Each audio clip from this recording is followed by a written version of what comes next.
খুব সহজে আমি কিভাবে চিকেন বিরিয়ানি রান্না করি সেই ভিডিও তোমাদের সাথে শেয়ার করছি। আসলে এক একজনের রান্নার সিস্টেম আলাদা। আমি যেভাবে রান্না করি সেই ভিডিও তোমাদের সাথে শেয়ার করছি।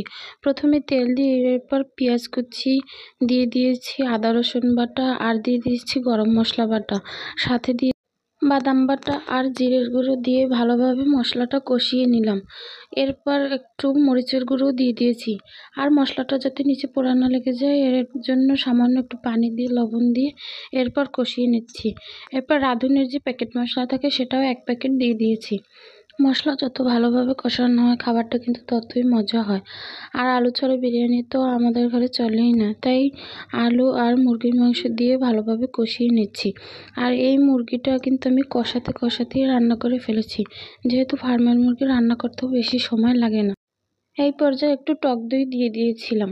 এরপর ভালোভাবে কষিয়ে নেড়েচেড়ে আগে থেকে ধুয়ে রাখা পোলার চাল দিয়ে পোলার চালটাও ভালোভাবে ভেজে নিয়েছি। এরপর পরিমাণ মতো পানি আর গুঁড়ো দুধ গুলিয়ে রেখেছিলাম সেটাই দিয়ে দিয়েছি। এই পর্যায়ে কিন্তু লবণটা চেক করে নেবে। এরপর চালটা যখন ভালোভাবে ফুটে যাবে তখন একটু নেড়েচেড়ে উপরে পেঁয়াজ বেরেস্তা দিয়ে ঢাকা দিয়ে কিছু সময় দমে রেখে দেবে। এরপর তৈরি হয়ে যাবে মজাদার চিকেন বিরিয়ানি। আর এভাবে রান্না করে খেয়ে দেখবে, অনেক মজার হয়।